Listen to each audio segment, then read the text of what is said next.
जय जय श्री राधे, जय जय श्री राधे, जय जय श्री राधे।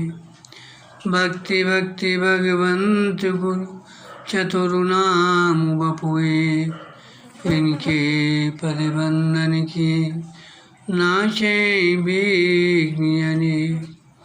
नमो नमो जय श्री वृंदावन रचि बरिचति घनि घोरी।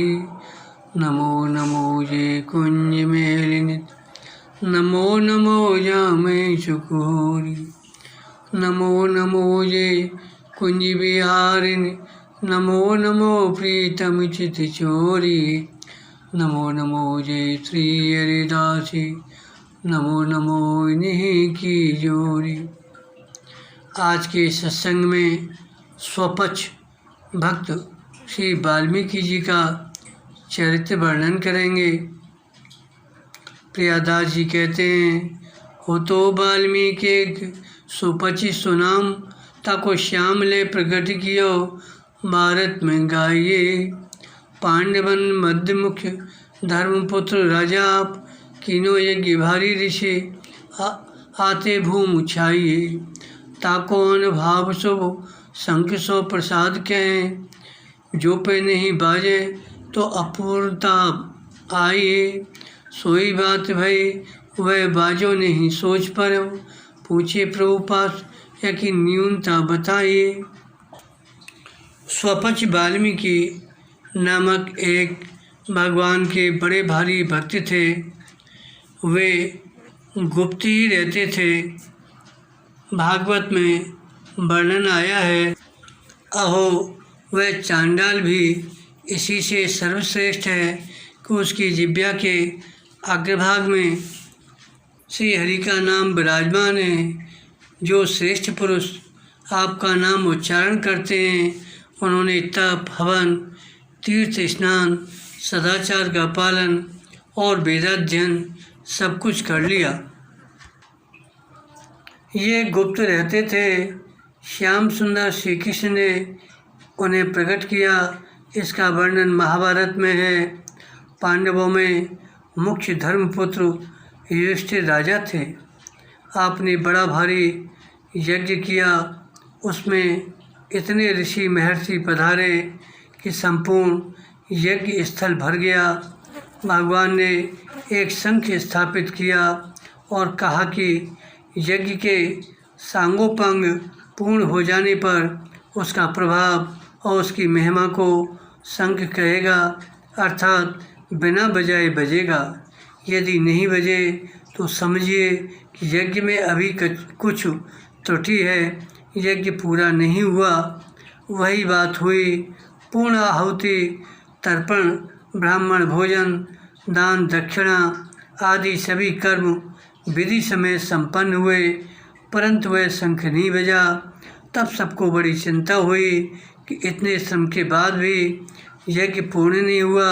सभी लोगों ने भगवान श्री कृष्ण के पास जाकर कहा, प्रभु आप कृपा करके बताइए यज्ञ में कौन सी कमी रह गई है। भगवान श्री कृष्ण बोले, शंख न बजने का रहस्य सुनिए और उसे अच्छी प्रकार से मान लीजिए। मैं आप लोगों को अत्यंत गुप्त बात सुनाकर समझा रहा हूँ। यद्यपि ऋषियों के समूह से चारों दिशाएं संपूर्ण भूमि भर गई है, सभी ने भोजन किया है, परंतु किसी रसिक वैष्णव संत ने भोजन नहीं किया है। यदि आप लोग यह कहें इन ऋषियों में क्या कोई भक्त नहीं है, तो मैं नहीं कैसे कहूँ। अवश्य इन ऋषियों में बहुत उत्तम उत्तम भक्त हैं।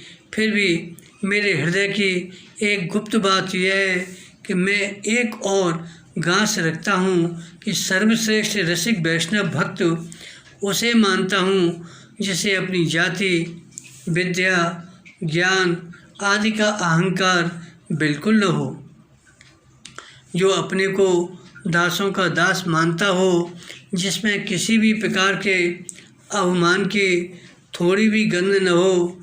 यदि पूर्ण यज्ञ करने की इच्छा है तो ऐसे भक्त को लाकर जमाइए। भगवान की यह बात सुनकर युधिष्ठिर ने कहा, प्रभो सत्य है, पर ऐसा भगवत भक्त हमारे नगर के और पास कहीं भी दिखाई नहीं देता है जिसमें अहंकार की गंध न हो। ऐसा भक्त तो किसी दूसरे लोक में भले ही मिले। भगवान ने कहा, नहीं, तुम्हारे नगर में ही रहता है। दिन रात प्रातः सायं तुम्हारे यहाँ आता जाता भी है, पर उसे कोई जानता नहीं है और वह स्वयं अपने को प्रकट भी नहीं करता है। अपने को प्रकट न करने के संबंध में एक उदाहरण सुनाते हैं। एक जंगल में एक सिद्ध महात्मा रहते थे। उनका दर्शन करने, सत्संग करने एक राजा नित्य आया करते और सेवा भी खूब करते। सेवा से संतुष्ट होकर संत ने एक दिन अपनी सिद्धि की बात व्यक्त कर दी, राजा को बता दी। राजा संत के चरणों में पड़कर फपक फपक कर रोने लगा। तब जब सिद्ध ने बार बार दुख का कारण पूछा तो राजा ने कहा, महाराज, आपकी कृपा से सब सुख है, परंतु एक पुत्र नहीं है जिसके बिना सब सूना सूना लगता है। अब आप सरीखे सिद्ध संत की शरण में आकर भी हमारा दुख बना ही रहे, यह ठीक नहीं। सिद्ध ने कहा, राजन, वैसे तो तुम्हारे प्रारब्ध में पुत्र का योग नहीं है, परंतु तुम मुझसे आग्रह कर रहे हो, इतना दीन अधीन हो रहे हो, तो जाओ, तुमको एक पुत्र होगा।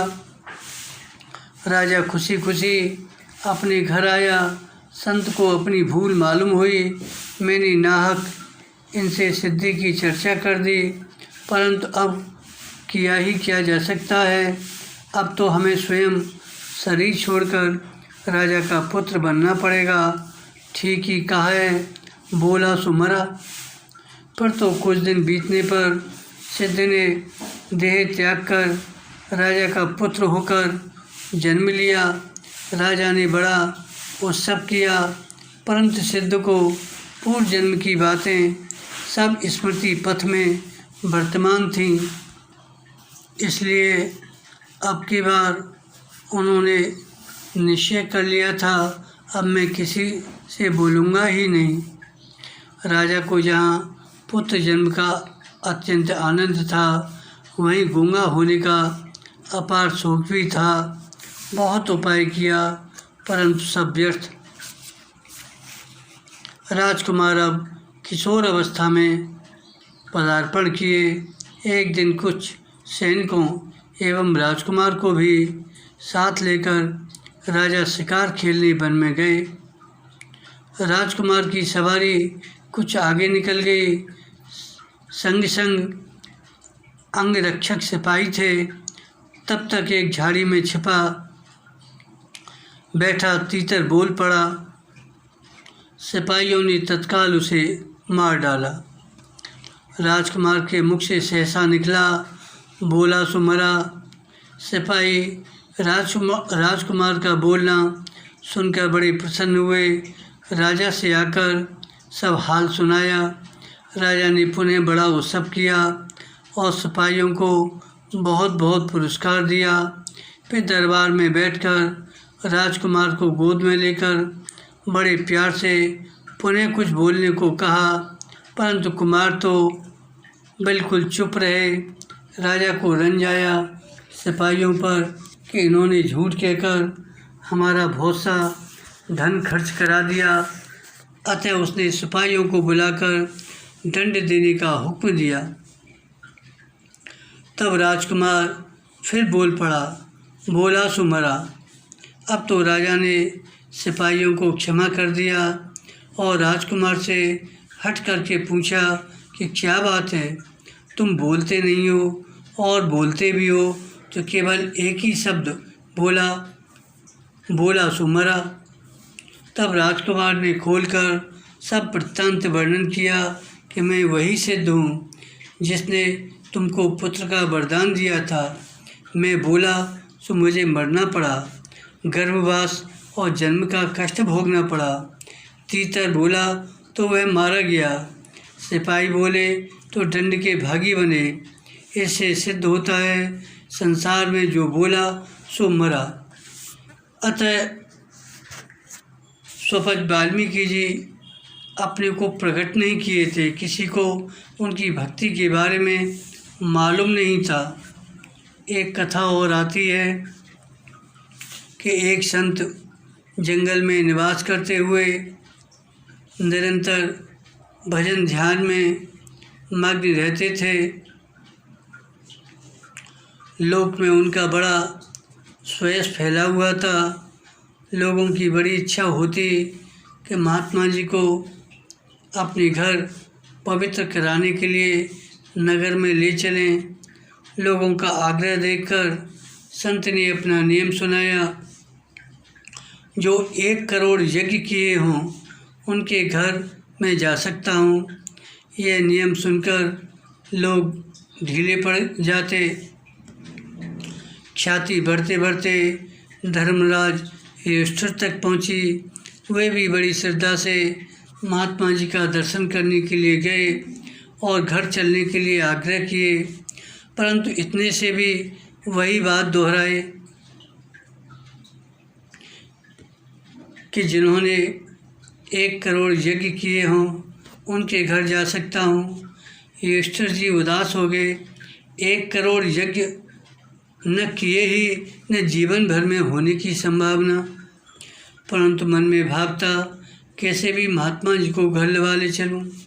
इनको उदास देखकर महारानी द्रौपदी ने जब कारण पूछा, उन्होंने बताया तो द्रौपदी जी ने कहा, आप चिंता न करें, मैं महात्मा जी को लगा लाऊंगी। फिर तो द्रौपदी जी अत्यंत सादे भेष नंगे पांव पैदल संत जी का दर्शन करने गई और आपने प्रार्थना सुनाई। संत जी ने पहले की तरह इनसे भी वही समस्या बताई। तब द्रौपदी जी ने प्रणाम कर कहा, महाराज मैंने आप लोगों के ही मुख से सुना है, फिर आप तो सर्वज्ञ सर्व अंतर्यामी हैं कि संतों के पास 1-1 कदम जाने से करोड़ों यज्ञ का फल मिलता है। मेरे हृदय के भाव को देखकर चलने की कृपा करें।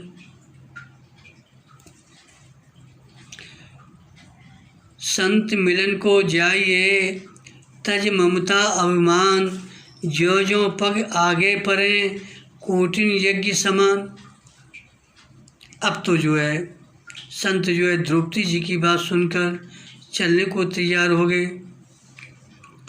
बड़े प्रसन्न हुए, बोले बेटी संत दर्शन का महत्व तो तुमने ही अच्छी तरह समझाए, भला मैं तुझ सरीखे महाभागवती का आग्रह टाल ही कैसे सकता हूँ। संत जी बड़े प्रेम से आकर सबको कृतार्थ किए। जब भगवान ने युधिष्ठिर से कहा कि नहीं, वह भक्त तुम्हारे नगर में ही रहता है, दिन रात प्रातः सायं तुम्हारे यहाँ आता भी है, पर उसे कोई जानता नहीं है और वह स्वयं अपने को प्रकट भी नहीं करता। यह सुनकर सभी आश्चर्य से चौंक उठे और प्रेम भाव में भर गए। उस भक्त को जानने के लिए और उसके दर्शन के लिए लोगों के मन और नेत्र व्याकुल हो उठे। वे बोले, प्रभु कृपया शीघ्र ही बताइए उनका नाम क्या है और कहाँ स्थान है, जहाँ जाकर हम उनका दर्शन करके अपने को सौभाग्यशाली बनाएं, उनके चरणों में लिपट जाएं। भगवान श्री कृष्ण ने कहा, जितने मेरे दास हैं वे कभी भी अपने को स्वयं प्रकट नहीं करते। यदि कभी मैं उनको प्रकाशित कर देता हूँ तो वे अपने मन में दुख का अनुभव करते हैं। भागवतों की रहनी लोक से न्यारी होती है। संसारी लोग विविध विधानों से अपने को लोक में प्रकाशित करने का प्रयत्न करते हैं, और भगवत दास तो लोक की तो बात ही क्या, भगवान तक को यह नहीं जनाना चाहते मैं आपका भक्त हूँ, इसलिए कि प्रकाशित हो जाने पर मान प्रतिष्ठा बढ़ जाती है, अवमान हो जाता है, जिससे साधक का पतन हो जाता है। यदि अवमान न भी हो तो जन समुदाय के विशेष आवागमन से भजन में बाधा पड़ती है, जो भक्तों के लिए सबसे बड़ा दुख है। भगवान बोले, इससे मैं बड़े सोच विचार में पड़ गया हूँ। यज्ञ पूर्ण हो यह मेरी हार्दिक इच्छा है, साथ ही यह भय भी है, यदि मैं उनका नाम बताता हूँ तो कहीं ऐसा न हो वे संकोचवश नगर को छोड़कर कहीं दूसरी जगह न चले जाएं। युधिष्ठिर जी ने कहा, प्यारे श्याम सुंदर, आप इस प्रकार बताइए कि जिससे अलग ही रहिए और भक्त के सदा प्रिय भी बने रहिए। हम जाकर उन्हें लवा लाएंगे और उन्हें अच्छी तरह से भोजन करा देंगे। भगवान ने कहा, स्वपक्ष भक्त वाल्मीकि के घर को जाओ, वे सर्व विकार रहित सच्चे साधु हैं। हमने यह अपराध किया जो उनका पता आपको बता दिया। अर्जुन और भीमसेन भक्त वाल्मीकि जी को निमंत्रण देने के लिए उनके घर जाने को तैयार हुए। तब भगवान ने उन्हें सतर्क करते हुए हृदय की बात खोलकर कही, जाते तो हो पर सावधान रहना। भक्तों की भक्ति का भाव अत्यंत दुर्लभ और गंभीर है, उनको देखकर मन में किसी प्रकार का विकार न लाना, अन्यथा तुम्हारी भक्ति में दोष आ जाएगा। दोनों ने वाल्मीकि के घर पहुंचकर उसके चारों ओर घूमकर उसकी प्रदक्षिणा की, आनंद से झूमते हुए पृथ्वी पर पड़कर साष्टांग दंडवत प्रणाम किया। दंडवत करते समय घर में दृष्टि गई तो देखे भीतर ठाकुर जी विराजे हैं, सामने पार्षद पूजा की सामग्री, धूप दीप नैवेद्य आदि चौकी पर रखे हैं। वाल्मीकि जी श्री ठाकुर जी की पूजा में तन्मय हो रहे हैं। घर में स्वच्छता एवं सात्विकता का वातावरण है। उपासना गृह बड़ा सुंदर है। इस पर एक उदाहरण सुनाते हैं। बिरजो श्री वृंदावन में निवास करती थीं। नित्य श्री गोविंद देव जी की कुंज की टहल करने जाती थीं। जब टहल करके अपने घर आती तो स्नान करके उज्ज्वल वस्त्र, कंठी माला, तिलक धारण करके ठाकुर जी की सेवा करती, सुंदर भोग लगाती, कीर्तन करती, फिर चरणामृत प्रसाद लेकर तब अपने गृह कार्य में लगती।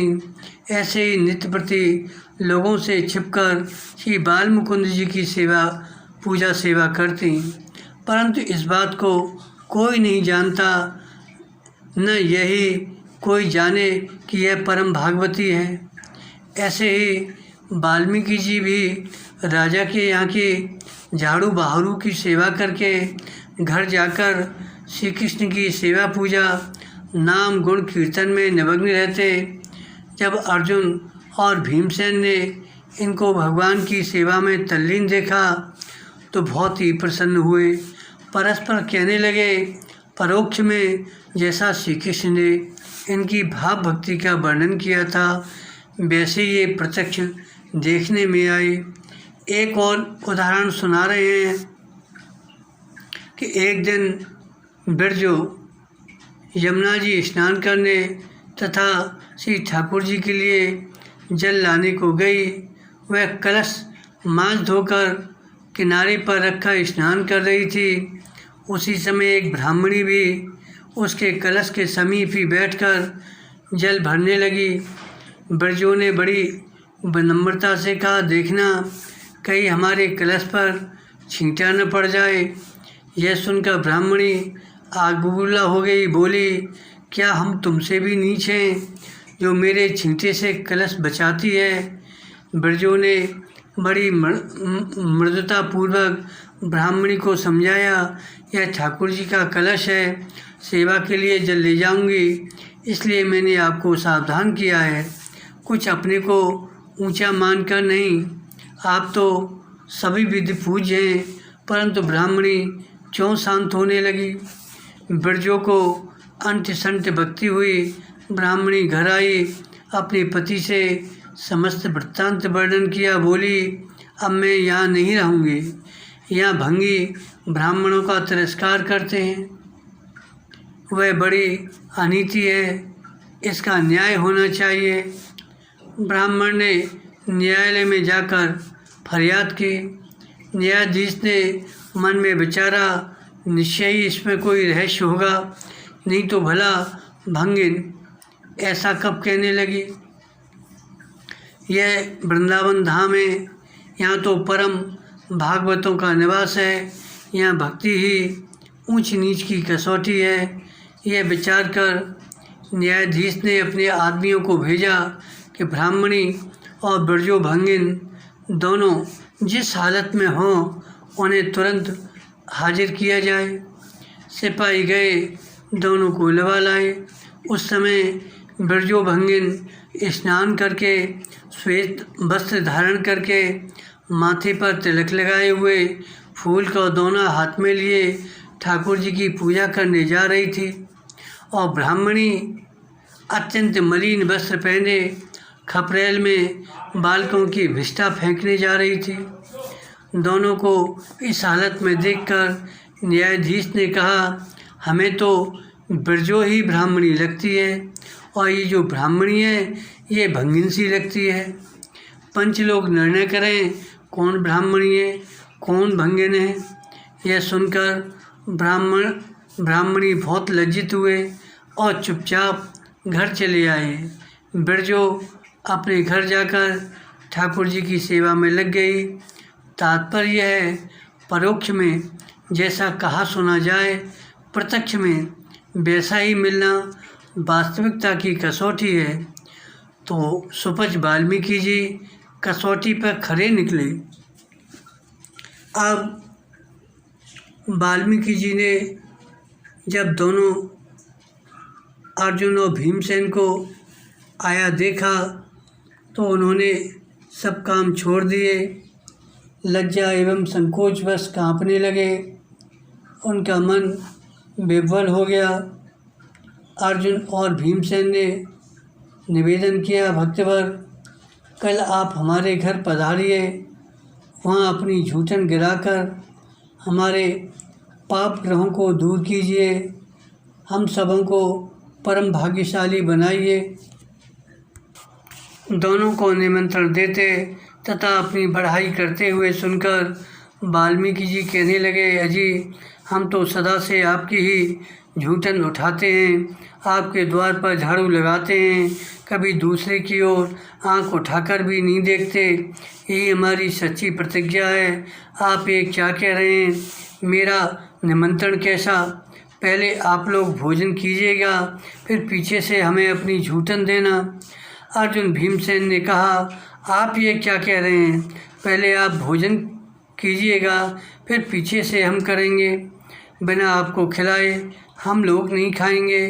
अब तो आपके भक्ति भाव की रीति मालूम हो गई है, आप में अटल प्रेम है।